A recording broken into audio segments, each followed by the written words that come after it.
बिस्मिल्लाहिर्रहमानिर्रहीम। Welcome to the computer simulation and modelling course. इस lecture के अंदर हम जिन टॉपिक्स के ऊपर डिस्कशन करेंगे उनमें सबसे पहले हम सीखेंगे कि सिस्टम क्या होता है और मॉडल क्या होता है। देन कंप्यूटर सिमुलेशन को हम डिफाइन किस तरह से करते हैं। देन हम सीखेंगे कि why simulation is an important tool for analysis. हम सिमुलेशन को इतनी ज़्यादा इम्पोर्टेंस क्यों देते हैं इन सेंस में एनालिसिस के पर्पस के लिए, और ये क्यों इतना इम्पोर्टेंट टूल है।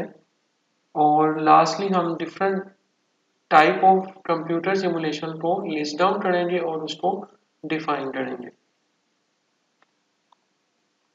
तो सिस्टम क्या होता है जी? सिस्टम बेसिकली एक सेट ऑफ रिलेटेड कंपोनेंट्स हैं that together work toward some purposes. System एक ऐसा सेट ऑफ रिलेटेड कंपोनेंट का एलिमेंट है जिनके अंदर डिफरेंट आपकी जो प्रोसेसेस हैं वो एक साथ वर्क करती हैं और देन आप उसको आगे ट्रांसफॉर्म करते हैं अपने जो भी आपके रिक्वायर्ड ऑब्जेक्टिव होते हैं उसको अचीव करने के लिए। लाइक ये मेरे पास एक सिस्टम है और इसके अंदर डिफरेंट हमारे पास सिस्टम के कंपोनेंट्स हैं। ये सब कंपोनेंट आपस में वर्क करते हैं टू वर्क सम पर्पसेस। कुछ पर्पसेस को अचीव करने के लिए ये सब कंपोनेंट्स आपस में काम करते हैं ताकि एक फाइनल जो प्राइम ऑब्जेक्टिव है वो अचीव हो सके। सिस्टम को हम इस तरह से भी डिफाइन कर सकते हैं, it's a collection of entities like people or machine that act and interact together towards the accomplishment of some logical end। किसी end logical end point को achieve करने के लिए different peoples machines और उनका interaction जो है आपस में वो करने से जो आपका लॉजिकल एंड आपने अकम्प्लिश करना है उसको हम सिस्टम कहते हैं। फॉर एग्जाम्पल अगर हम एक एटीएम मशीन का सिस्टम कंसीडर करें जिसके अंदर एक सिंपल सी एक सिस्टम के अंदर एटीएम मशीन है जहाँ पे एंटिटीज या पीपल्स जो है वो एंटर होंगे, एटीएम मशीन पे कुछ प्रोसेसेस करेंगे, लाइक माइट भी वो कोई बिल ट्रांसफर करें या कैश विड्रॉ करें या अपने सिस्टम का बैलेंस इंक्वायरी जो है वो चेक करें और देन वो सिस्टम से लीव हो जाएंगे। और उसके साथ साथ एक कम्प्लेक्स सिस्टम भी हो सकता है, in other words from like airport. जो एयरपोर्ट के अंदर या डिस्ट्रीब्यूशन नेटवर्क जो है तो ये सिंपल सिस्टम भी हो सकते हैं और कॉम्प्लेक्स भी हो सकते हैं। जैसा कि यहाँ पे डिफरेंट एग्जांपल्स आपको शो हो रही हैं। ये मैन्युफैक्चरिंग सिस्टम है जिसमें डिफरेंट पार्ट्स आपके आएंगे और वो प्रोसेस होके नेक्स्ट स्टेज पे आगे ट्रांसफॉर्म होंगे। इसी तरह से हमारे पास बैंकिंग सिस्टम जो है वो भी एग्जिस्ट कर रहा है और हेल्थ केयर सिस्टम जो है वो भी यहाँ पे आपको शो हो रहा है। तो सिंपल सिस्टम जो है वो सिंपल भी हो सकते हैं और वो कॉम्प्लेक्स भी हो सकते हैं।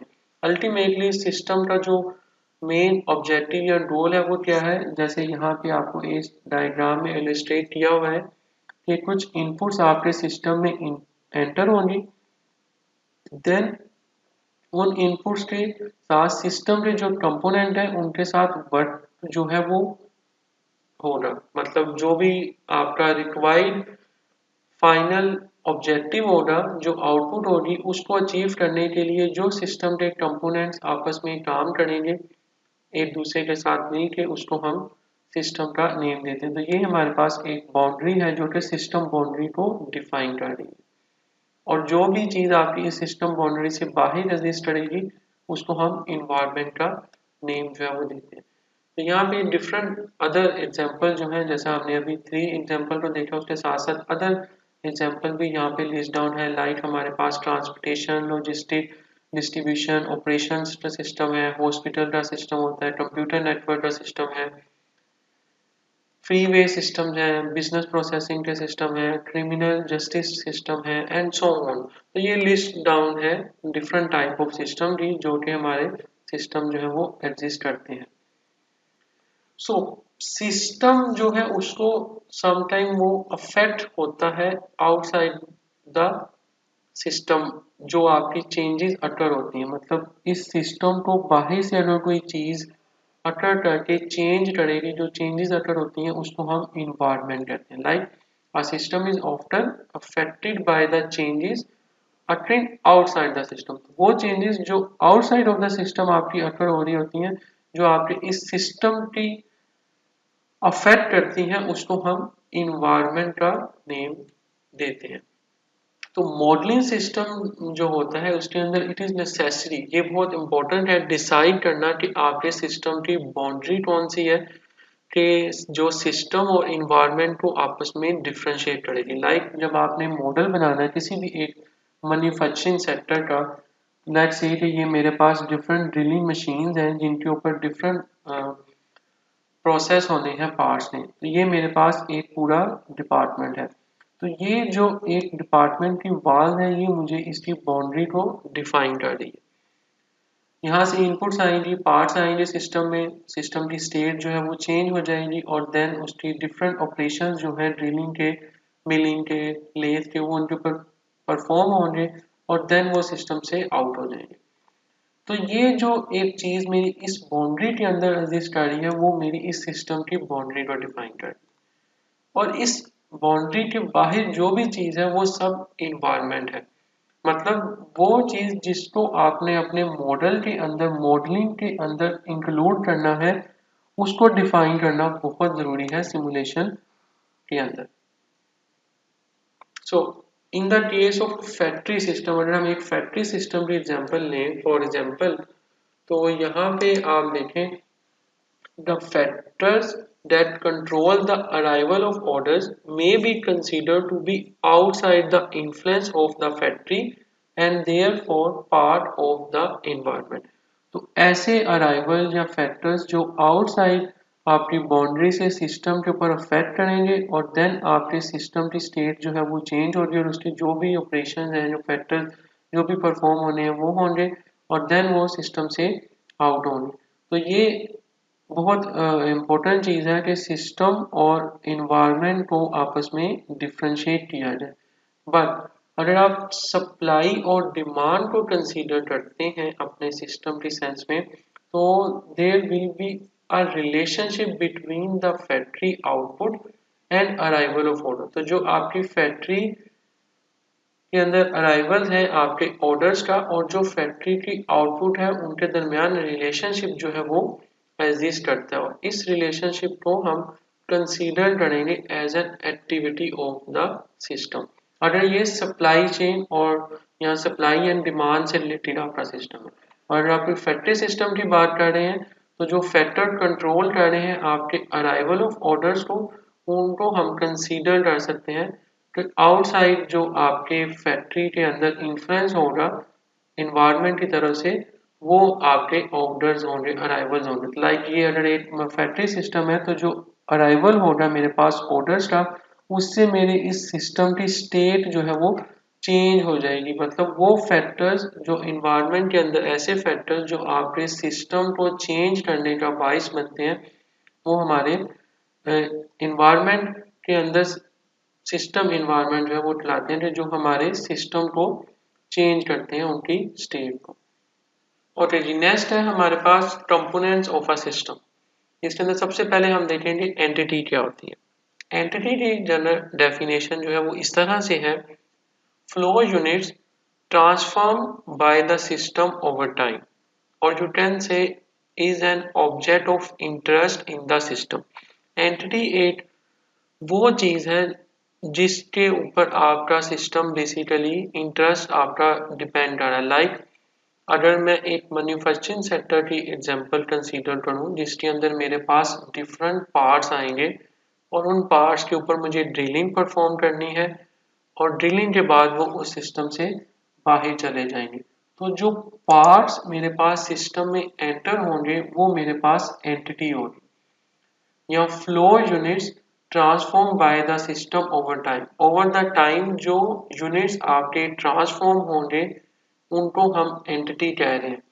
ठीक है, या फिर ऐसे object of interest in the system जो है उनको हम एंटिटी कहते हैं। लाइक अगर बैंकिंग सिस्टम की मैं एग्जांपल लूँ तो उसमें जो कस्टमर है जिसने बैंक के अंदर आके डिफरेंट एंटिटीज, मतलब जो कस्टमर्स हैं वो मेरे पास एंटिटीज होंगी जिन्होंने बैंक में डिफरेंट ऑपरेशन जो है वो परफॉर्म करने हैं। लाइक माइट भी उन्होंने कोई चेक डिपॉजिट करवाना हो, या फिर उन्होंने कोई कैश विड्रॉ करवाना हो, या अपने अकाउंट की स्टेटमेंट जो है वो उसकी रिक्वेस्ट करनी हो, या कोई अदर रिक्वेस्ट जो है आपने बैंक के अंदर परफॉर्म करनी हो।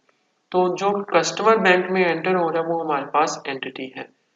या फिर कोई भी पार्ट्स जो सिस्टम में एंटर हो रहे हैं वो हमारे पास एंटिटी होगी। अगर हम सर्विस सेक्टर की एक और एग्जांपल लें, लाइक मेरे पास एक एडमिशन फॉर्म जो है वो आ रहा है और मैंने उस एडमिशन फॉर्म की बेसिस पे आगे फर्दर जो प्रोसेसिंग है वो परफॉर्म करने हैं, तो वो जो फॉर्म या जो डॉक्यूमेंट है वो मेरे पास एंटिटी है। जो इंटरेस्ट है बेसिकली आपके उस सिस्टम के अंदर, उसको हम एंटिटी कहते हैं। एट्रीब्यूट क्या होता है? एट्रीब्यूट जो है वो प्रॉपर्टी है ऑफ एन एंटिटी। एंटिटी की जो प्रॉपर्टी होती है उसको हम एट्रीब्यूट का नेम देते हैं। लाइक इसकी अगर मैं एग्जांपल आपको दूं तो इसकी एग्जांपल कुछ इस तरह से है कि जो कस्टमर बैंक के अंदर एंटर होगा, अब उसने अपना कोई कैश विड्रॉ करवाना है या कैश डिपॉजिट करवाना है या अपने अकाउंट के बैलेंस का स्टेटस चेक करना है। तो ये जो काम उसने करना है वो एक उसकी प्रॉपर्टी है जिसको हम एट्रीब्यूट कह रहे हैं। Like customer might be one of the entity. अगर आपका बैंकिंग सिस्टम है लेट्स से, तो जो कस्टमर्स हैं वो आपके पास एंटिटीज हैं। अगर आपका मैन्युफैक्चरिंग सेक्टर है और आपके पास डिफरेंट बॉक्सेस ने आना है, जो पार्ट्स आ रहे हैं सिस्टम में जिनके ऊपर आपने ड्रिलिंग करनी है, तो वो जो बोर्ड्स है वो हमारे पास एंटिटी है। इसी तरह से अब कस्टमर ने बैंक के अंदर अपने अकाउंट्स के जो बैलेंस है उसको चेक करना है, तो वो उसका एट्रीब्यूट है। या मैन्युफैक्चरिंग सेक्टर में जो ड्रिलिंग का प्रोसेस होना है आपके बॉक्सेस के ऊपर, वो उसका एट्रीब्यूट होगा। और एक्टिविटी क्या है? It's a time period of specified length. जो एक रिक्वायर्ड लेंथ के दौरान जो आपका टाइम स्पैन है वो उसकी एक एक्टिविटी को रिप्रेजेंट कर रहा है। मतलब अब कस्टमर ने अगर कोई डिपॉजिट करना है तो वो उसकी एक एक्टिविटी है जो कस्टमर के एंड पे ड्यू हो रही है। इसी तरह से अब क्योंकि उसके अंदर टाइम जो है वो इन्वॉल्व है, मतलब जब आपने डिपॉजिट करवाना है डेफिनेटली एक एंटिटी है, दो तीन मल्टीपल एंटिटीज जो है वो सिस्टम में एग्जिस्ट करेंगी, या एक भी हो सकती है depending upon the system nature and requirement. तो वो जो डिपॉजिट किया जा रहा है उसके साथ टाइम पीरियड जो है जितना उसको लग रहा है वो उसकी एक एक्टिविटी है। अब ड्रिलिंग की प्रोसेस के अंदर जो ड्रिलिंग होनी है, जो टाइम इंटरवल इन्वॉल्व है उस ड्रिलिंग के प्रोसेस को कंप्लीट करने के लिए, वो एक एक्टिविटी होगी। देन है स्टेट ऑफ अ सिस्टम।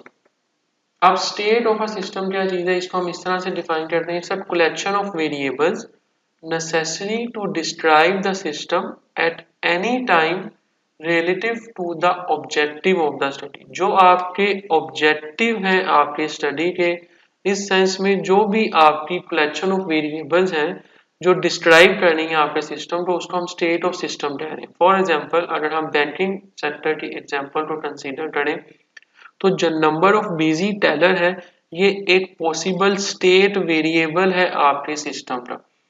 मतलब टेलर ने क्या करना है, आपके पास जब एंटिटी सिस्टम में आई उसने चेक डिपॉजिट करवाना है। अब जो सर्विस प्रोवाइड करेगा वो टेलर है, तो वो बिजी होगा। क्यों? क्योंकि वो सर्विस प्रोवाइड कर रहा है, तो उसकी स्टेट जो है वो चेंज हो जाएगी from zero to one. Zero मतलब कि वो आइडल है, वन मतलब कि वो बिजी है।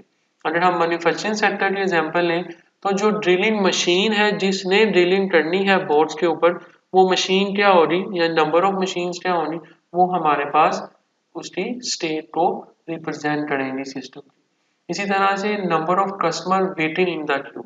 तो बैंकिंग की सूरत में जितने कस्टमर वेट कर रहे हैं क्यू में, ये आपके स्टेट ऑफ सिस्टम को रिप्रेजेंट करेगी। 4 कस्टमर हैं, 5 कस्टमर हैं। मैन्युफैक्चरिंग के सेक्टर में जो ड्रिलिंग बॉक्सेस आपके वर्क इन प्रोसेस में है जिनके ऊपर ड्रिलिंग होनी है, जो number of boxes waiting in the Q जो होगा वो आपका स्टेट ऑफ सिस्टम को रिप्रेजेंट करेगा। इसी तरह से number of customer in the bank, total कितने कस्टमर आपके बैंक के अंदर अवेलेबल है वो यहाँ पे time of arrival of each customer in the bank, किस टाइम इंटरवल के ऊपर कस्टमर जो है वो सिस्टम के अंदर एंटर हो रहे हैं। तो ये हमारे पास पॉसिबल स्टेट वेरिएबल्स हैं जिनसे हमारे सिस्टम की स्टेट जो है वो चेंज हो जाएगी। अगेन रिपीट कर रहा हूँ, स्टेट ऑफ अ सिस्टम क्या है? It's a collection of variables necessary to describe the system at any time relative to the objective of the study। तो जो टाइम ड्यूरेशन के दौरान आपके डिफरेंट वेरिएबल्स हैं जो आपके सिस्टम को डिफाइन करने के लिए रिक्वायर्ड हैं, वो आपकी स्टेट ऑफ सिस्टम को रिप्रेजेंट कर रहे हैं, like number of busy teller, customer waiting time, waiting in the queue, customer in the bank, time arrival of each customer in the bank। या मैन्युफैक्चरिंग सेक्टर में देखें तो नंबर ऑफ बॉक्सेस या number of machines या drilling machines, ये सब चीजें जो है हमारी स्टेट ऑफ सिस्टम को रिप्रेजेंट करती हैं। तो इसी के अंदर इंडोजिनस और इजोजिनस टर्म का क्या मतलब है? तो जो इंडोजिनस टर्म है इसको हम यूज करते हैं to describe the activities and events that is attend within a system. तो वो सब एक्टिविटीज और इवेंट्स जो आपके सिस्टम के अंदर एग्जिस्ट करेंगे उनको हम इंडोजिनस टर्म के साथ रेफर करते हैं। और वो सब टर्म्स हमारी एग्जोजिनस टर्म्स होंगी जो हमारे एक्टिविटीज और इवेंट्स हमारे सिस्टम को अफेक्ट करेंगे बाय द इन्वायरमेंट, जो इन्वायरमेंट में एग्जिस्ट करती है। लाइक जो मटेरियल का अराइवल है आपके सिस्टम के अंदर, मटेरियल का अराइवल आपके सिस्टम के अंदर इन्वायरमेंट से होना है। मतलब जो आपके उस बाउंड्री से बाहर से मटेरियल आएगा, तो वो मटेरियल के आने से जो आपकी स्टेट सिस्टम की चेंज हो रही, वो जो टर्म है उसको हम एग्जोजेनस टर्म कह रहे हैं। लाइक अगर मैं यहाँ पे आपको शो रहा कि ये मेरे पास लेट से एक सिस्टम है, अब यहाँ पे जब मटेरियल का अराइवल होगा तो ये इन्वायरमेंट से आपके सिस्टम के अंदर एंट्री हो रही है। तो वो सब एक्टिविटीज और इवेंट जो इन्वायरमेंट से आपके सिस्टम को अफेक्ट करेंगे वो हमारी एग्जोजेनस टर्म्स उनको हम कहते हैं। Like arrival of customer in any system is an exogenous term and the completion of service of a customer is an endogenous term। अब यहाँ पे जो आपका एक सर्वर है जिसने सर्विस प्रोवाइड करनी है आपकी एंटिटी को, और जो उसकी सर्विस का टाइम लग रहा है या कंप्लीशन ऑफ सर्विस उसकी की जाएगी, वो हमारे पास इंडोजिनस टर्म है। तो यहाँ पे अगर हम मैन्युफैक्चरिंग सेक्टर की एग्जांपल लें तो जो मटेरियल है लेट से वो मेरे पास बॉक्सेस हैं, इन बॉक्सेस ने जब सिस्टम में एंटर होना है तो इसकी स्टेट जो है वो 0 से 1 हो जाएगी। कैसे? लेट से कि मेरे पास सिस्टम में अभी कोई बॉक्स अवेलेबल नहीं है, जब बॉट्स सिस्टम के अंदर एंटर हुए तो सिस्टम की स्टेट जो है वो चेंज होगी। तो जो इफेक्ट हुआ है सिस्टम के अंदर वो इन्वायरमेंट होगा, तो ये एग्जोजेनस टर्म है। या अगर हम बैंकिंग सेक्टर की एग्जांपल कंसीडर करते हैं तो जो एंटिटीज हमारी बैंक के अंदर एंटर होंगी, जो कस्टमर का अराइवल होगा बैंक के अंदर, वो हमारे पास एग्जोजेनस इवेंट है। और जब उन कस्टमर की सर्विस प्रोवाइड की जाएगी तो वो हमारे पास इंडोजिनस इवेंट है। या जो ड्रिलिंग बॉक्सेस की सर्विसेज प्रोवाइड की जाएगी या ड्रिलिंग की जाएगी तो वो हमारे पास इंडोजिनस इवेंट है। तो नेक्स्ट हमारे पास टेबल के अंदर डिफरेंट सिस्टम्स जो है वो डिफाइन किए हुए हैं, और उसके साथ साथ तो यहाँ पे अब आप देखें मेरे पास डिफरेंट सिस्टम है, लाइक बैंकिंग का सिस्टम है, रैपिड रेल का सिस्टम है, प्रोडक्शन का सिस्टम है, कम्युनिकेशन का सिस्टम है और इन्वेंटरी का सिस्टम है। अब आपके लिए एक्टिविटी ये है कि आप वन बाय वन अपनी नोटबुक के ऊपर सबसे पहले बैंकिंग सेक्टर से रिलेटेड बताएं कि उसमें एंटिटीज क्या होंगी, एट्रीब्यूट्स क्या होंगे, एक्टिविटीज क्या होंगी, इवेंट्स क्या होंगी और स्टेट वेरिएबल क्या होगा। जी, तो बैंकिंग सिस्टम के अंदर हमारे पास जो एंटिटीज होंगी वो कस्टमर्स हो सकते हैं। Attributes like checking account balance, ये हमारे पास एक एट्रीब्यूट हो सकता है। एक्टिविटीज के अंदर हमारे पास डिपॉजिट जो है, कस्टमर ने डिपॉजिट करवाना है, ये हमारे पास एक्टिविटी हो सकती है। इवेंट की सूरत में अराइवल और डिपार्चर जो है ये हमारे पास एक इवेंट है। और स्टेट वेरिएबल्स के अंदर नंबर ऑफ बिजी टेलर्स या number of customers waiting in the Q और इन द सिस्टम, तो ये हमारे पास स्टेट वेरिएबल्स जो है वो हो सकते हैं। रैपिड रेल की सूरत में हमारे पास राइडर्स जो हैं वो एंटिटीज होंगी और एट्रीब्यूट्स हमारे पास ओरिजिनेशन या डेस्टिनेशन, जहाँ पे भी उन्होंने जाना है, यानी ओरिजिन क्या है या डेस्टिनेशन क्या है उनकी, ये हमारे पास एट्रीब्यूट्स हो सकते हैं राइडर्स के। एक्टिविटीज की सूरत में हमारे पास ट्रैवलिंग जो है वो एक एक्टिविटी है। इवेंट्स की सूरत में हमारे पास अराइवल एट स्टेशन और अराइवल एट डेस्टिनेशन स्टेशन, ये हमारे पास इवेंट्स हो सकता है। और स्टेट वेरिएबल के अंदर number of riders waiting at each station और number of rider in transit, तो ये हमारे पास पॉसिबल स्टेट वेरिएबल्स हो सकते हैं। सिमिलरली नेक्स्ट हमारे पास प्रोडक्शन का सिस्टम है। प्रोडक्शन के सिस्टम्स में हमारे पास मशीन्स जो है माइट बी एन एंटिटी और स्पीड, कैपेसिटी, ब्रेकडाउन रेट जो है इस मशीन का हमारे पास एट्रीब्यूट्स होगा। और एक्टिविटी माइट बी वेल्डिंग करनी है, स्टैंपिंग का प्रोसेस परफॉर्म करना है एंड सो ऑन, तो ये हमारे पास एक्टिविटीज हैं। ब्रेकडाउन्स जो अटर होंगे या फेलियर्स अटर होंगे वो हमारे पास इवेंट्स हैं। और स्टेट वेरिएबल के अंदर जो मशीन की स्टेट है, बिजी है, आइडल है या डाउन है, ये हमारे पास स्टेट वेरिएबल होगा। कम्युनिकेशंस की सूरत में हमारे पास मैसेज जो है वो एक एंटिटी हो सकती है, उसकी लेंथ कितनी है या उसकी डेस्टिनेशन कितनी है, ये हमारे पास एट्रीब्यूट्स हैं। एक्टिविटीज के अंदर हमारे पास ट्रांसमिटिंग जो है वो एक्टिविटीज है। इवेंट्स में अराइवल एट डेस्टिनेशन और number waiting to be transmitted जो है वो हमारे पास स्टेट वेरिएबल्स है। इसी तरह से लास्टली इन्वेंट्री की सूरत में हमारे पास वेयर हाउस एंटिटीज हो सकती हैं। कैपेसिटी कितनी है वेयर हाउस की, विथड्रॉ ड्रा कितनी हो रही है वो एक्टिविटी है। डिमांड क्या है, that would be an event. और लेवल ऑफ इन्वेंट्री या ब्लॉकेज डिमांड जो है ये हमारे पास स्टेट वेरिएबल्स है। जी नेक्स्ट है हमारे पास types of a system. System जो है हमारे पास दो तरह से एग्जिस्ट करते हैं, लाइक कंटिन्यूस सिस्टम और डिस्क्रीट इवेंट सिस्टम। जो हमारा फोकस है इस कोर्स में वो मेनली डिस्क्रीट इवेंट सिस्टम के ऊपर होगा, जिसके अंदर हम इवेंट बेस्ड एक्टिविटीज को कंसीडर कर रहे होंगे। और कंटिन्यूस सिस्टम ऐसा सिस्टम है जिसके अंदर आपकी एंटिटीज या जो भी सिस्टम के पैरामीटर्स होते हैं वो ओवर द टाइम पीरियड जो है वो आपके चेंज हो रहे होते हैं। फॉर एग्जांपल आप प्रेशर लेवल इसके अंदर कंसीडर कर सकते हैं कंटिन्यूस सिस्टम में। टेम्परेचर जो है, सिग्नल जो है, ये सब हमारे पास कंटिन्यूस सिस्टम में आते हैं। डिस्क्रीट इवेंट सिस्टम जिसके अंदर लाइक से शू मैन्युफैक्चरिंग की फैक्ट्री है या फिर किसी भी आपके पास बैंकिंग सेक्टर है, जब कस्टमर सिस्टम में एंटर होगा तो उसकी स्टेट जो है वो चेंज होगी एक टाइम फ्रेम के ऊपर, तो वो डिस्क्रीट इवेंट बेस्ड सिस्टम, ज़्यादा फोकस जो है हमारा वो डिस्क्रीट इवेंट सिस्टम के ऊपर होगा। सो डिस्क्रीट सिस्टम को हम इस तरह से डिफाइन करते हैं, तो discrete system is a system in which the state variable और variables change only at a discrete set of point in time. जो कि डिस्क्रीट इन नेचर होंगे आपके वेरिएबल्स, उसको हम डिस्क्रीट सिस्टम का नेम देते हैं, जो ओवर द टाइम फ्रेम जो है वो चेंज होते हैं। फॉर एग्जाम्पल अगर हम एक बैंकिंग सेक्टर की एग्जाम्पल लें तो जो स्टेट वेरिएबल है वो number of customer in the bank. मेरे पास 5 कस्टमर है, 10 कस्टमर है बैंक में, 11 कस्टमर है। ये नहीं हो सकता कि मेरे बैंक के अंदर 4.5 कस्टमर हो। हमेशा जो स्टेट वेरिएबल होगा नंबर ऑफ कस्टमर का मेरे पास बैंक में वो डिस्क्रीट होगा, 10, 20, 30। It can't be 1.2, it can't be 3.5 and so on.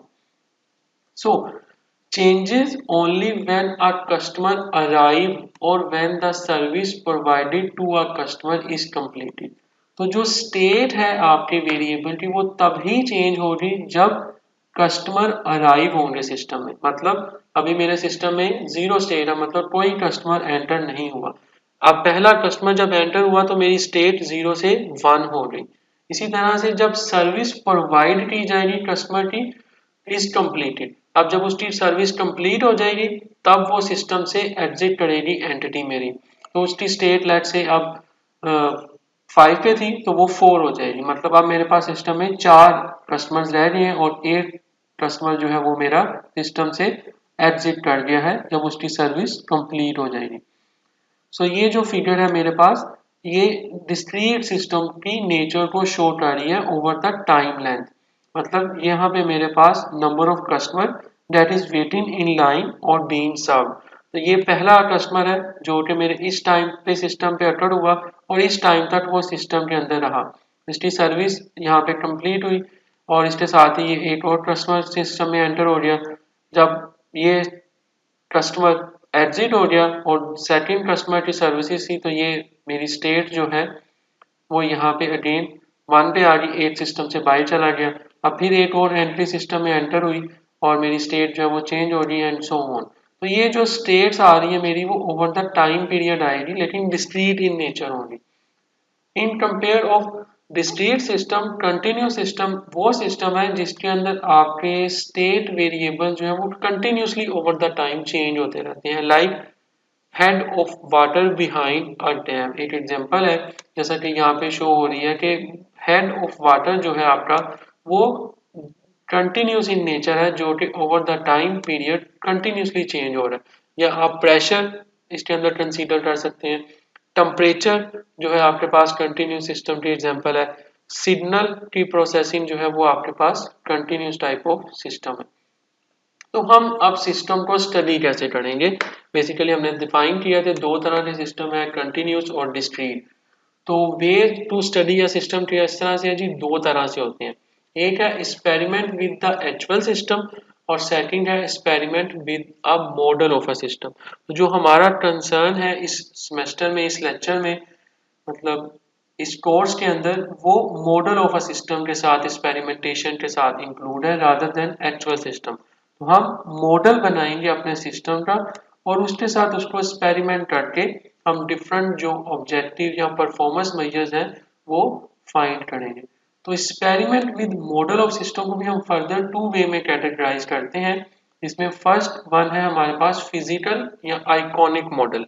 Physical या आइकॉनिक मॉडल को हम इस तरह से डिफाइन कर सकते हैं, इट्स अ फिजिकल मॉडल, और ये हमारे पास एक बेसिकली टेबल टॉप मॉडल जो है उसको हम फिजिकल आइकॉनिक मॉडल कहते हैं। ये सिंपल स्केल डाउन या फिजिकल ऑब्जेक्ट जो है उसका आप बनाते हैं, जैसा कि आपको राइट साइड पे स्क्रीन पे शो हो रहा है कि ये मेरे पास एक टेबल टॉप एक मॉडल बना हुआ है। या बहुत सारे आपने ऐसे रेस्टोरेंट या बिल्डिंग्स देखी होगी जिनकी एंट्रेंस के ऊपर एक टेबल टॉप पूरी बिल्डिंग का मैप जो है वो बना हुआ होता है 3D के अंदर, जो कि फिजिकल होता है, मतलब आइकॉनिक टाइप वो टेबल टॉप मॉडल जो है उसका बनाया जाता है। For example table top of material handling model, या फिर फास्ट फूड रेस्टोरेंट, या फ्लाइट सिमुलेशन, या फिर scale model of an aeroplane.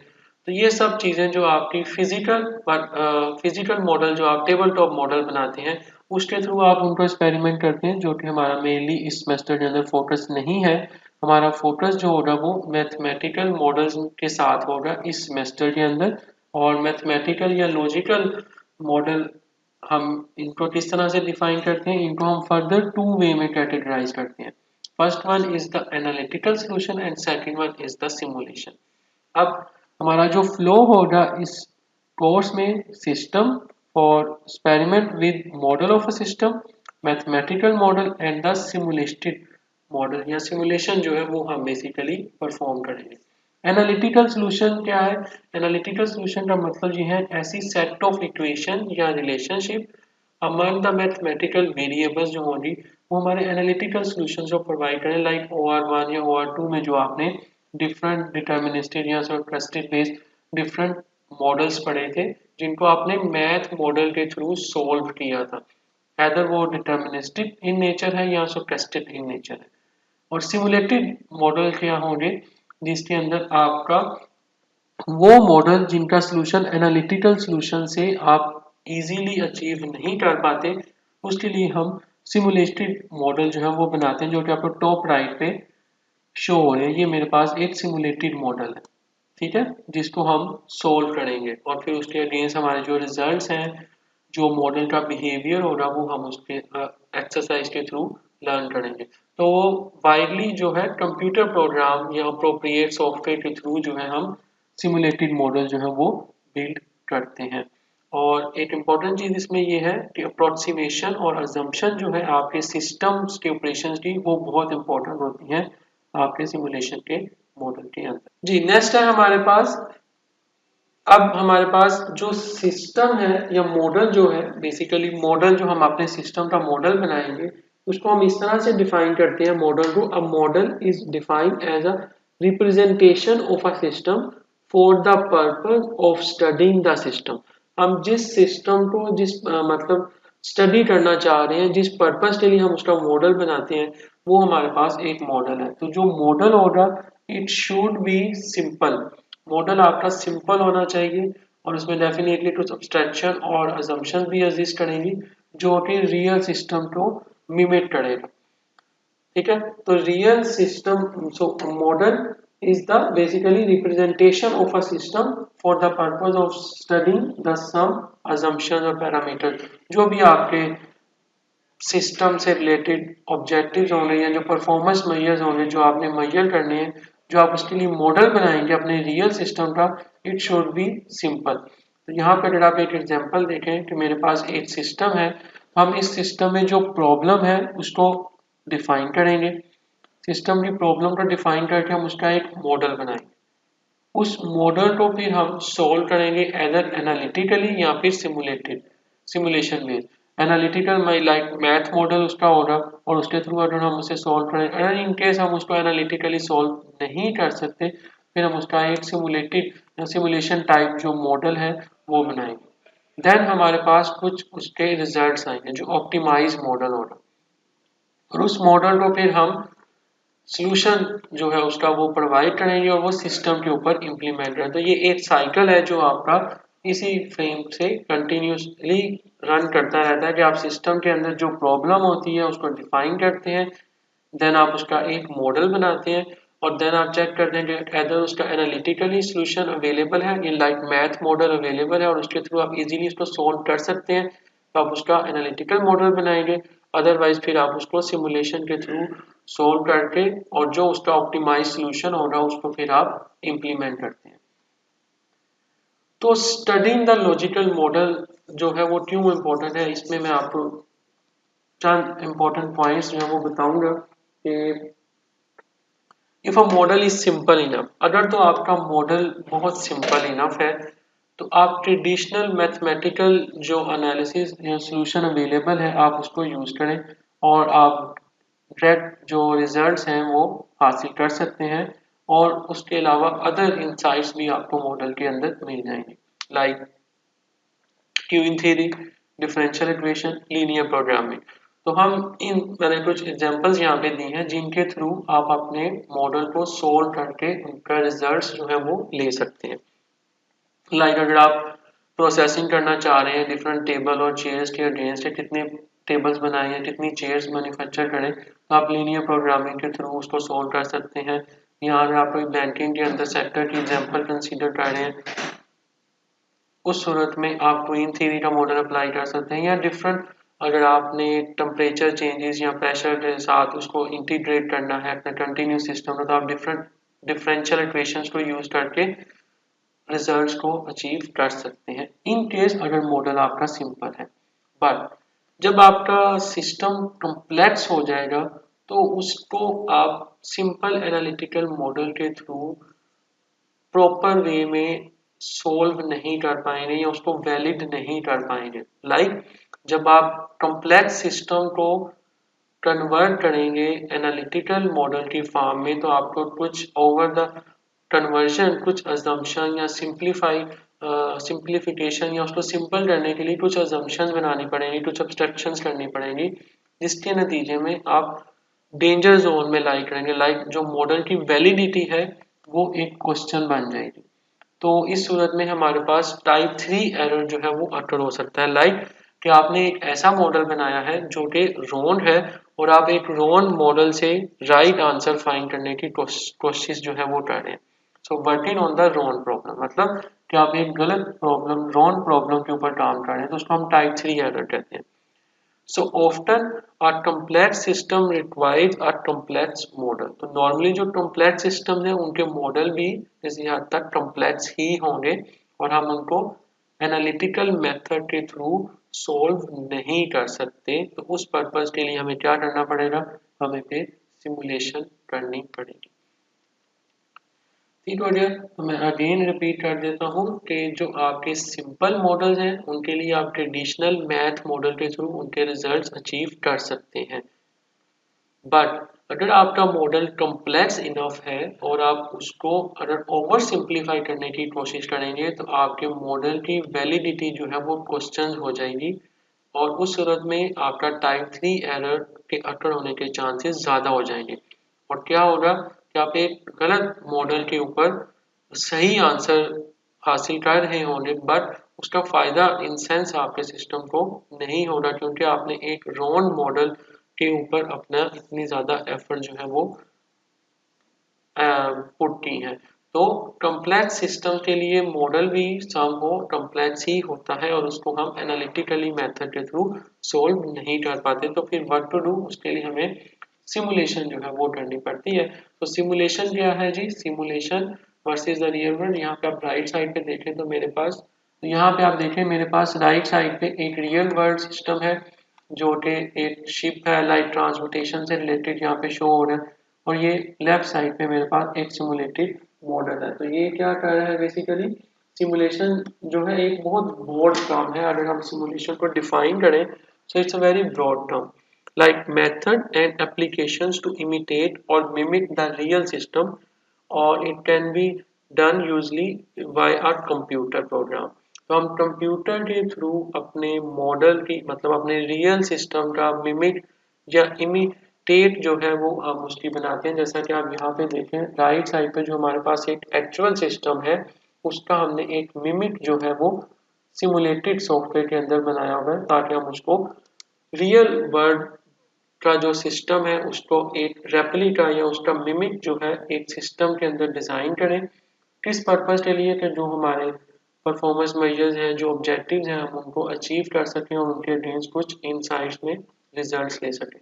Computer efficiency और एबिलिटी जो है बहुत इम्पोर्टेंट है सिमुलेशन के सॉफ्टवेयर को रन करने के लिए, और डिफरेंट पॉपुलर सॉफ्टवेयर जो है वो भी अवेलेबल है मार्केट में।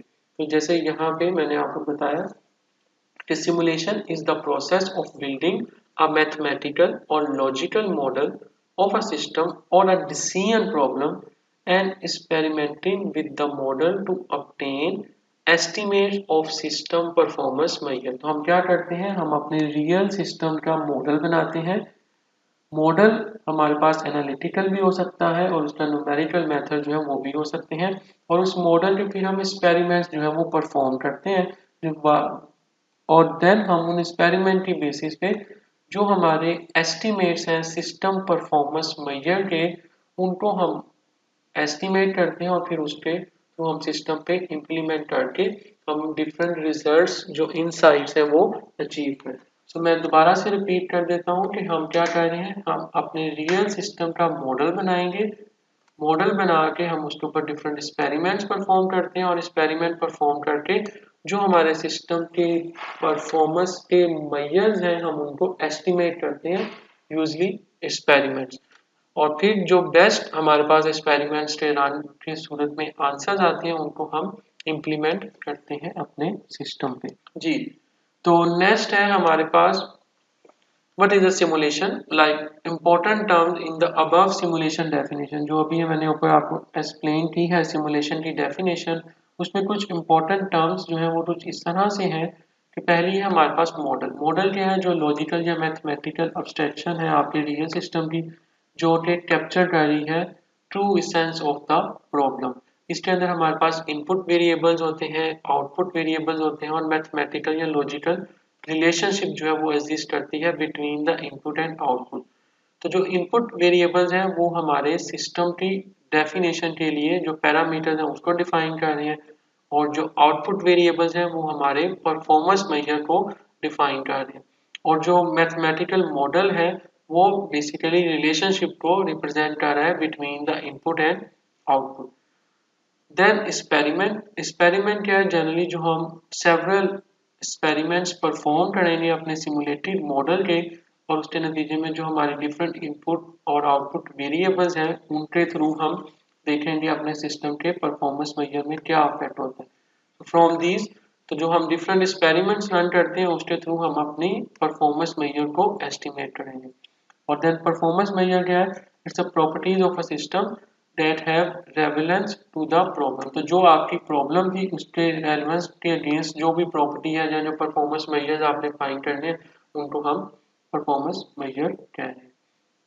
वाई सिमुलेट, हम इतना सिमुलेट क्यों करेंगे? लाइक ऑब्जेक्ट्स जो हैं वो इन्फ्लुएंस करते हैं ईच अदर, एक ऑब्जेक्ट किसी दूसरे ऑब्जेक्ट को इन्फ्लुएंस करता है, जैसा हमने स्टार्ट में सिस्टम की डेफिनेशन में एक्सप्लेन किया था। तो जो ऑब्जेक्ट्स हैं वो बेसिकली इन्फ्लुएंस करते हैं ईच अदर। तो every system have randomness like breakdown, illness, late arrival and so on. हर सिस्टम के अंदर जो है रैंडमनेस का एलिमेंट एग्जिस्ट करता है। अगर आप देखें बैंकिंग सेक्टर में रैंडमनेस किस तरह से एग्जिस्ट कर रही है, हमें नहीं पता कि कब एंटिटी सिस्टम में एंटर होगी।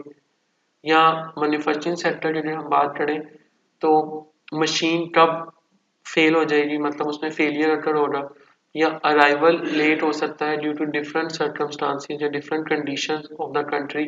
जो मटेरियल की डिलीवरी है वो लेट हो सकती है। तो रैंडमनेस जो है वो आपकी एग्जिस्ट करती है एक्चुअली लाइफ में। तो कॉम्बिनेशन जब हो जाता है आपका ऑब्जेक्ट की इन्फ्लुएंस का और रैंडमनेस का, तो सिस्टम जो है आपका मजीद कॉम्प्लेक्स हो जाता है। इस कॉम्प्लेक्सिटी को मैनेज करने के लिए जो टर्म यूज की जाती है या जो टेक्निक यूज करते हैं हम उसको सिमुलेशन कहते हैं, जो कि यूनिकली कैपेबल है of managing this type of complexity. For example, हम एक सिचुएशन को एनालाइज करने की कोशिश करते हैं कि लेट्स से कि पेशेंट्स जो हैं वो अराइव होते हैं इमरजेंसी रूम में हॉस्पिटल में। अब पेशेंट्स के अराइवल जो है इमरजेंसी डिपार्टमेंट में वो रैंडमली अकर हो रहा है। हम नहीं बता सकते थे कब पेशेंट जो है किसी भी हॉस्पिटल में लाइक इमरजेंसी डिपार्टमेंट में आएगा। और it can be vary with day of the week and even the hours of the day. तो ये हर आवर के हिसाब से और हर डे ऑफ द वीक के साथ वेरी करता रहता है। कभी किसी दिन ज़्यादा पेशेंट भी आ सकते हैं, कभी किसी दिन कोई पेशेंट भी नहीं आ सकता। इसी तरह से हॉस्पिटल के अंदर ये जो सिचुएशन है वो ट्रिएज हो जाती है। लाइक अराइविंग पेशेंट की जो कंडीशन है उसको आपने मॉनिटर करना है। कुछ क्रिटिकल पेशेंट्स होंगे, कुछ आपके कम सिवेरिटी के पेशेंट भी हो सकते हैं। लाइक अगर बॉम्ब ब्लास्ट की सिचुएशन है उस सूरत में सिवेरिटी ऑफ पेशेंट की कंडीशन की डिफरेंट होगी as compared to normal life. Patient की कंडीशन और फिर पेशेंट की जो सिम्टम्स हैं, जो टेस्ट है या डायग्नोस्टिक्स है, ये सब चीज़ें जो है वेरी करती रहती हैं आपके सिस्टम में। इन सिचुएशन को इन्वेस्टिगेट करने के लिए आपको अंडरस्टैंड करना पड़ेगा different certain behaviour of formatting the performance measure. Like average number of patient who are waiting, कितने पेशेंट्स हैं जो वेट कर रहे हैं आपके इमरजेंसी डिपार्टमेंट में, या average waiting time of the patient and there average total time in the emergency department. उनका वेटिंग टाइम कितना है सिस्टम में इमरजेंसी डिपार्टमेंट में, और उनका टोटल टाइम कितना लगा है इमरजेंसी डिपार्टमेंट में, और might be the average number of rooms that is available per hour, मतलब हर सॉरी पर आवर के हिसाब से कितने रूम्स जो हैं वो अवेलेबल हैं।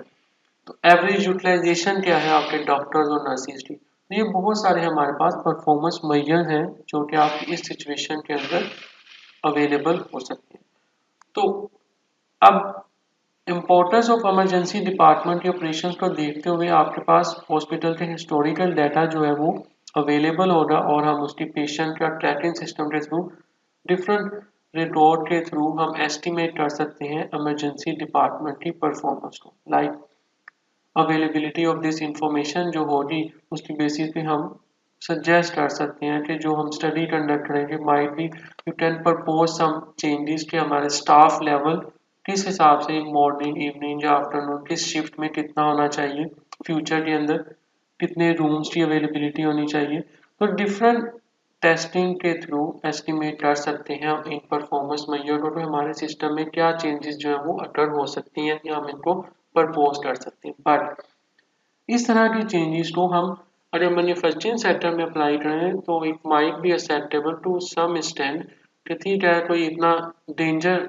लाइफ का जो होगा वो उसमें अगर नहीं होगा मैन्युफैक्चरिंग सेक्टर में, but in the case of hospital ये बहुत डिफिकल्ट होगा किसी की लाइफ को डेंजर करना कि हम कहेंगे लेट से कि अपने पास डेटा की बेसिस पे डिफाइन किया है कि हमारे पास मॉर्निंग के अंदर 5 नर्सिस और 10 डॉक्टर्स सफिशेंट है, जबकि नाइट के अंदर हमारे पास 20 डॉक्टर्स और 20 नर्सिस जो है वो रिक्वायर्ड है। इट माइट बी पॉसिबल कि वेरी नेक्स्ट डे मॉर्निंग के अंदर पेशेंट्स ज़्यादा आ जाएं और नाइट में पेशेंट्स कोई भी ना आए, और मॉर्निंग में डॉक्टर्स और नर्सिस की अवेलेबिलिटी कम होने की वजह से पेशेंट्स की लाइफ जो है वो डेंजर में जा सकती है। तो ये फिजिकली हम इन प्रपोज चेंजेस को बेहतर तौर पे प्रेडिक्ट नहीं कर पाएंगे। It will be better to model the system and test the effect of changes on the model. तो बेहतर है कि हम एक मॉडल बनाएं और उसके थ्रू हम चेंजेस को देखें कि वो हमारे सिस्टम में किस तरह से अप्लाई होगी, उस पर क्या इफेक्ट पड़ेगा। तो उसके साथ साथ जो मॉडल की फिडेलिटी है और जो चेंजेस अकर होंगी वो आपके उसी तरह से रियल सिस्टम पे भी अफेक्ट होंगी। क्यों? क्योंकि हमने एक मिमिक मॉडल जो है वो डेवलप किया है। So this is where simulation technique can be utilize. तो यहाँ पे हम फिर सिमुलेशन की जो टेक्निक है वो यूज करते हैं ताकि किसी पेशेंट की लाइफ को हम डेंजर में डाले बगैर डिफरेंट चेंजेस अपने सिस्टम में प्रपोज करके देखें कि वो सिस्टम में किस तरह से अफेक्ट होंगी। सो इम्पोर्टेंट चीज़ ये है कि आपने ऑपरेशन रिसर्च और इंडस्ट्रियल इंजीनियरिंग की डिफरेंट टेक्निक के साथ आप अवेयर हैं, तो इमरजेंसी डिपार्टमेंट को हम क्वीन मॉडल के थ्रू भी एनालाइज कर सकते हैं।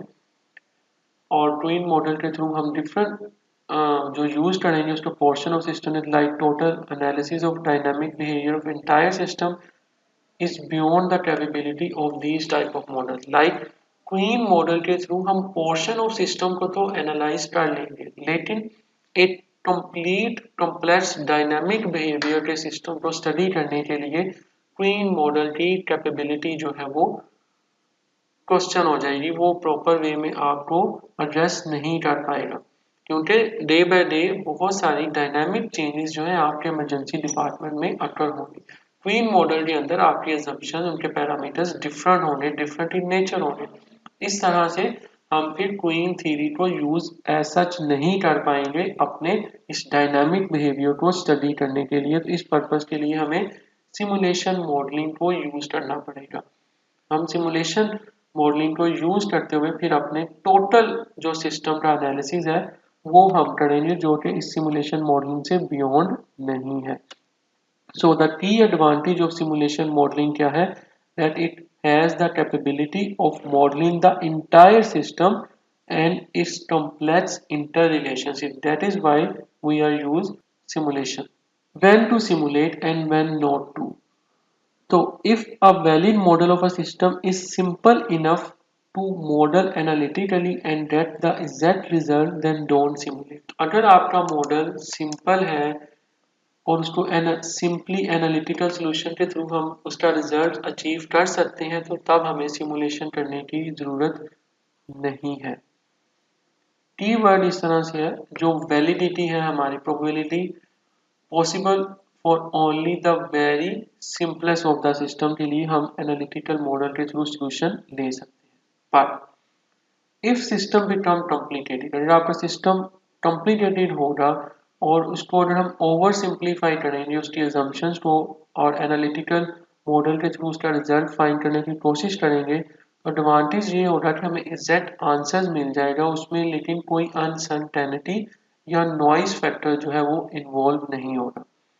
लेकिन डिसएडवांटेज ये होगा आपकी स्टोकेस्टिक सिमुलेशन का कि answer are just statistical estimates, जो आंसर है वो स्टैटिस्टिकल एस्टिमेट्स के ऊपर बेस कर रहा है विद uncertainty and noise.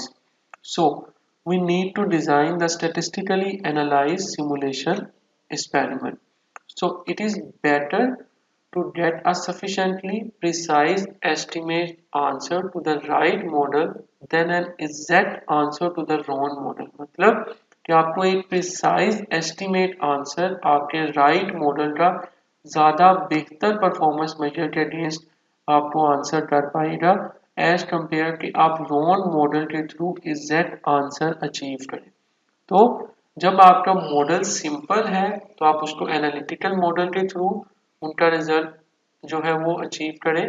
अगर मॉडल कॉम्प्लेक्स है उस सूरत में आप सिमुलेटेड इन्वायरमेंट के थ्रू उसका प्रिसाइज आंसर जो है वो लें, रादर देन कि आप उसको ओवर सिंप्लीफाई करते हुए अपने मॉडल जो ट्रू मॉडल की स्पिरिट थी उससे आप रॉन्ग मॉडल की तरफ चले जाएं और उससे आपको आंसर चाहे सही आ जाए लेकिन वो एक ऐसा आंसर होता है जो रॉन्ग मॉडल के ऊपर बेस्ड कर रहा है क्योंकि आपका मॉडल गलत बना हुआ है।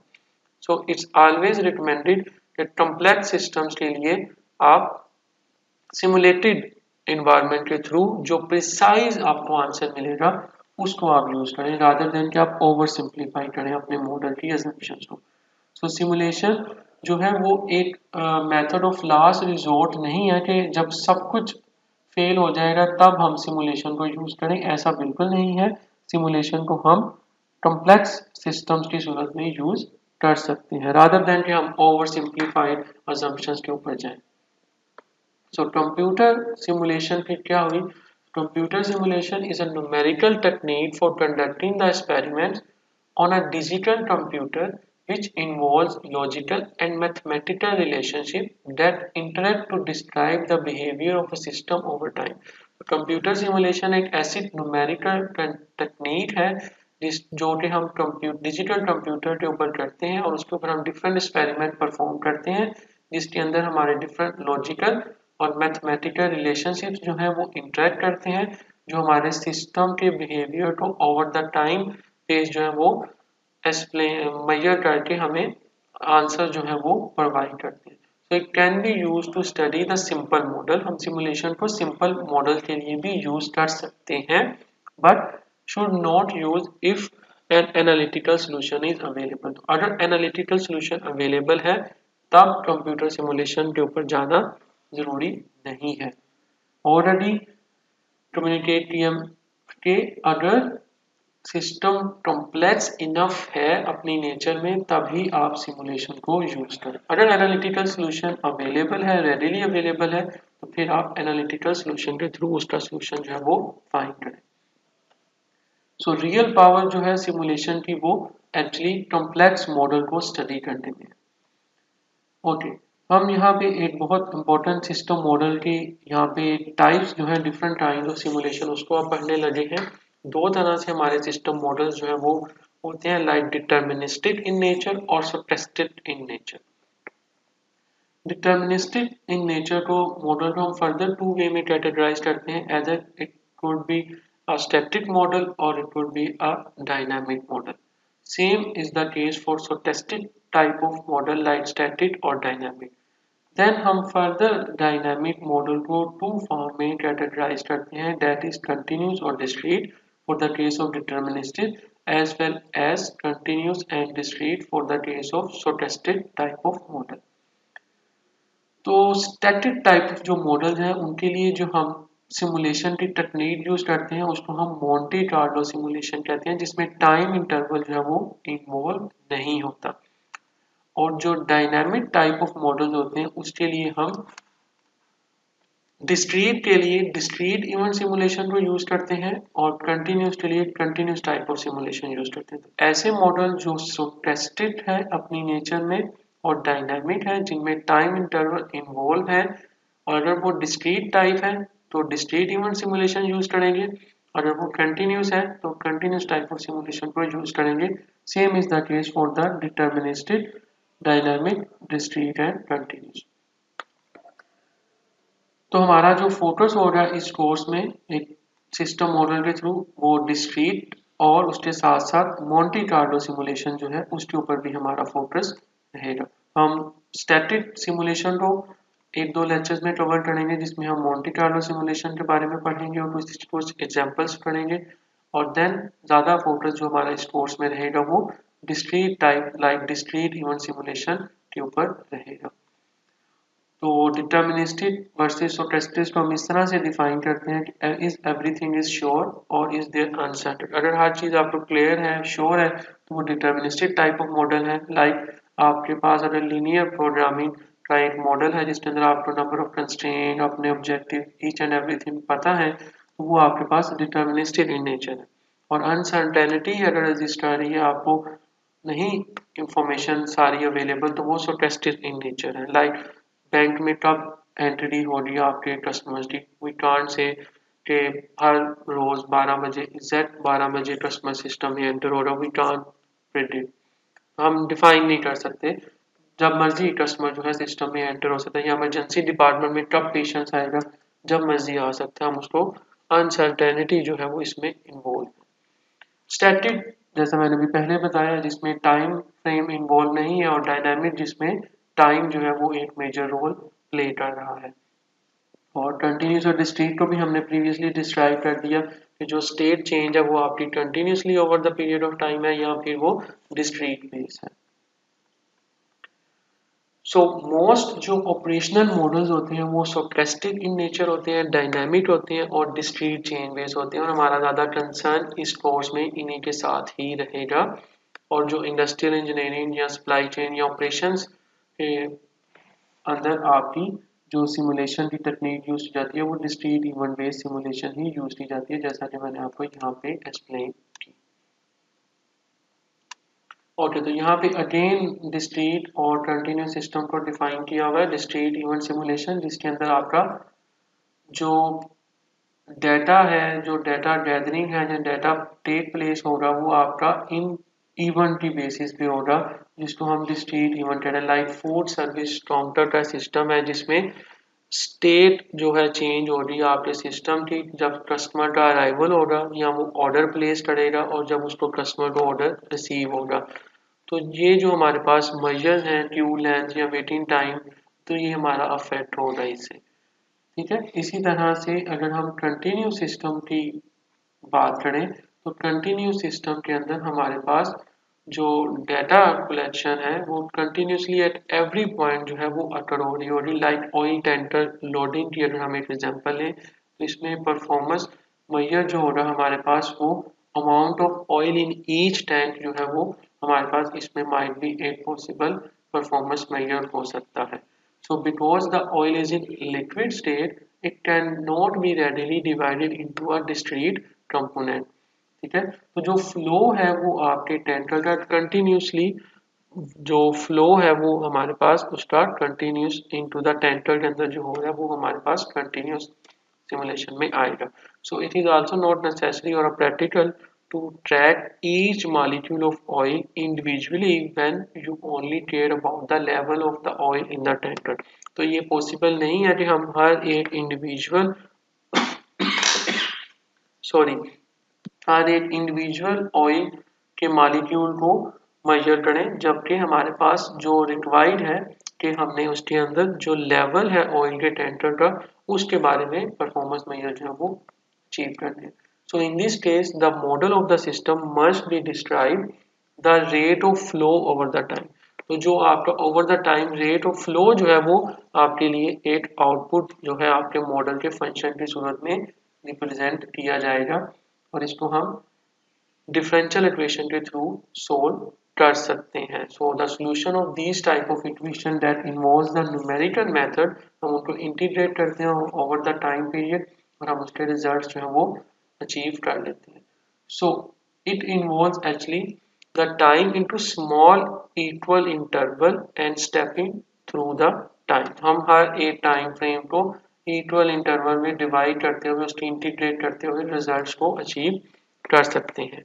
बट ऑफ्टन बोथ डिस्क्रीट और कंटिन्यूस व्यू पॉइंट को भी हम मॉडल कर सकते हैं अपने सिस्टम में। लाइक अगर ऑयल टैंकर अराइव होगा आपका एक पोर्ट पे जिसको उसने फिल करना है, we have an arrival event that change the state of system. तो जो अराइवल का इवेंट अकर हुआ है उससे हमारे सिस्टम की स्टेट जो है वो चेंज हो रही है। इस टाइप ऑफ मॉडलिंग सिचुएशन को हम कंबाइंड कंटिन्यूस डिस्क्रीट मॉडलिंग जो है वो कहते हैं। ओके, तो अब हम कुछ एडवांटेजेस ऑफ सिमुलेशन जो है उनको स्टडी करते हैं। लेट्स से एक कस्टमर है जो बात कर रहा है और वो कुछ सर्च कर रहा है स्ट्रीट लाइट के अंदर, और आप उसको देखते हैं और आप उससे पूछते हैं कि क्या इशू है, आप क्या मैं आपकी हेल्प कर सकता हूँ। Then the other person replied, I dropped my car key and can't find them. मैंने अपनी कार की जो कीज हैं वो ड्रॉप की हैं लेकिन मुझे वो मिल नहीं रही. Then you answer, oh, so you drop them around here. आप उससे पूछते हैं कि क्या वो आपके यहाँ पे ड्रॉप हुई हैं. Other person replied, no, I dropped them over there. So this is the actually point into the darkness. कि then you again आप उससे आस्क करते हैं क्वेश्चन कि then why you are looking here. तो फिर आप यहाँ पे क्यों उसको फाइंड करने की कोशिश कर रहे हैं जब आपकी कीज जो है वो अदर प्लेस पे ड्रॉप हुई हैं. Then the other person reply, because this is where the light is. तो ये वो जगह है जहाँ पर लाइट एग्जिस्ट कर रही है. सो avoid looking where the light is. It's the modality of the play. Like flexibility to model the things as they are, even if messy and complicated. अगर आपका मॉडल मैसी है या कॉम्प्लिकेटेड भी है तो तब भी आपका मॉडल के अंदर फ्लेक्सिबिलिटी का एलिमेंट होना चाहिए. ये बिल्कुल इसी तरह से है कि आपका मॉडल की मतलब लेट्स से कि अगर उसकी की जो है वो यहाँ पे ड्रॉप हुई है वो यहाँ पे फाइंड करने की कोशिश कर रहा है तो डेफिनेट सी बात है वो उसको नहीं मिलेगी. तो सेम चीज़ यहाँ पे बताई जा रही है कि सिमुलेशन के एडवांटेज में कि फ्लेक्सिबिलिटी जो है आपके मॉडल के अंदर होनी चाहिए. ये नहीं होना चाहिए कि आपका मॉडल फ्लेक्सिबल ना हो, बहुत ज़्यादा रिजिड ना हो, आपका मॉडल फ्लेक्सिबल होना चाहिए. सो अनसर्टेनिटी नॉन स्टेशनरी जो है आपके मॉडल के अंदर होनी चाहिए. Like the only thing that for sure is nothing for sure. Simulation के अंदर ये चीज श्योर है कि कुछ भी श्योर नहीं है. Danger of ignoring the system variability और मॉडल वैलिडिटी. आपके मॉडल की वैलिडिटी होनी चाहिए आपके सिमुलेशन के मॉडल में और जो इग्नोर अगर आप करते हैं वेरिएबिलिटी को तो वो भी डेंजर है आपके मॉडल के अंदर. और उसके साथ साथ advance in computing slash the cost ratio. Like estimated that 75% of computing power जो है वो आपकी यूज हो जाती है different various kind of simulations के अंदर. और like dedicated machines, real time shop floor control etcetera. or advanced in simulation software like GUIs or no longer as restrictive in modeling constraint hierarchical down to C statistical design and analysis capabilities. तो basically आपके model simulation software के अंदर उसका graphical user interface improve हो गया और उसके साथ साथ जो मॉडलिंग कंस्ट्रक्ट या हायरार्किकल जो हैंड है वो सब चीज़ें इम्प्रूव हो रही हैं. तो सिमुलेशन के एडवांटेजेस इस सेंस में है कि आपका ज़्यादा कोडिंग नहीं आपको रिक्वायर्ड, आपको ग्राफिकल यूज़र इंटरफेस जो है वो इजीली अंडरस्टैंडेबल है, यूज़र फ्रेंडली है. आपकी कंप्यूटिंग की पावर जो है वो 75 टाइम जो है बेहतर हो रही है, आपको रिजल्ट्स अच्छे मिल सकते हैं. अनसर्टेनिटी या नॉन स्टेशनरी जो है आपके मॉडलिंग के अंदर वो इसके अंदर आ सकती है सिमुलेटेड के थ्रू.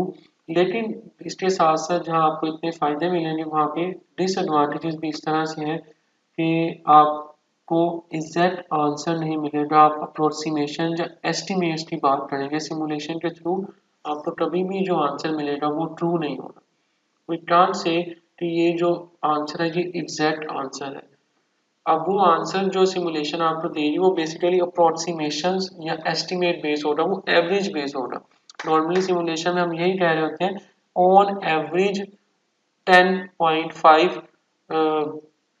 लेट्स से कि अगर एक वेटिंग टाइम सिस्टम के अंदर जो पर कस्टमर जो पढ़ रहा है कस्टमर को वो 10.5 मिनट्स है. तो मतलब ऑन एवरेज हर कस्टमर जो है वो 10.5 मिनट वेट करेगा इन क्यू में. बट वी कांट से कि वो 10.5 ही होगा, वो एक एवरेज के अंदर आंसर होगा. तो लाइक हम अप्रोक्सीमेशन या एस्टिमेट की बात कर रहे होंगे. वी कांट से कि ये एक ट्रू या एग्जैक्ट आंसर होगा. Also, it's true for many other modern methods like can bound the error by machine round off. तो round off का error जो है वो भी इन एस्टिमेशन की वैल्यूज के अंदर एग्जिस्ट कर सकता है. और इसके साथ साथ random input from the stochastic simulation. आपको जो आउटपुट मिलेगी रैंडम इनपुट रैंडम आउटपुट के थ्रू वो स्टैटिक सिमुलेशन में एग्जिस्ट कर सकती है. और मॉडल बिल्डिंग जो है उसके लिए स्पेशल ट्रेनिंग आपको रिक्वायर्ड होगी। जैसे अगर आप किसी भी सिमुलेशन सॉफ्टवेयर के अंदर मॉडल बनाते हैं तो मॉडल की बिल्डिंग के लिए आपको स्पेशल ट्रेनिंग जो है वो रिक्वायर्ड है। फिर उनके रिजल्ट को इंटरप्रेट करना एक डिफिकल्ट है। अगर आपके पास बैकएंड पे नॉलेज नहीं है तो वो रिजल्ट्स या वो वैल्यूज वो नंबर्स क्या एक्सप्लेन कर रहे हैं। Simulation modelling and analysis can be time consuming and expensive. तो जो सिमुलेशन की मॉडलिंग है वो टाइम कंज्यूमिंग भी हो सकती है। लाइक बहुत कम्प्लेक्स सिस्टम है तो सूरत में डेफिनेटली उसकी वैलिडिटी वेरिफिकेशन के लिए भी टाइम रिक्वायर्ड होगा, उसको भी उसी तरह से मिमिक करना सिस्टम में। तो ये एक काफ़ी टाइम कंज्यूमिंग और एक्सपेंसिव टास्क जो है वो एग्जिस्ट करता है इसमें। देन यहाँ पे कुछ रेफरेंसेस हैं जिनको आप यूज़ कर सकते हैं फ्यूचर फर्दर रीडिंग के लिए।